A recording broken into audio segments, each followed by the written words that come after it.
ang sikreto ng mainam na buhay nasa Diyos. Walang nakakaalam nung kundi ang Diyos. Siya gumawa sa atin eh. Matuto ka lang makontento. Mahirap ka.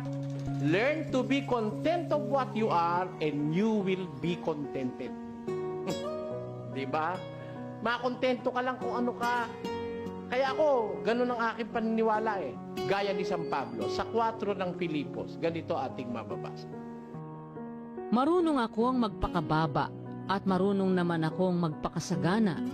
Sa bawat bagay at sa lahat ng bagay ay natutuhan ko ang lihim, maging sa kabusugan at maging sa kagutuman, at maging sa kasaganaan at maging sa kasalatan. Ayun. Marunong akong sagana. Marunong din naman ako mahirap. Marunong akong masalat. Marunong naman akong marami.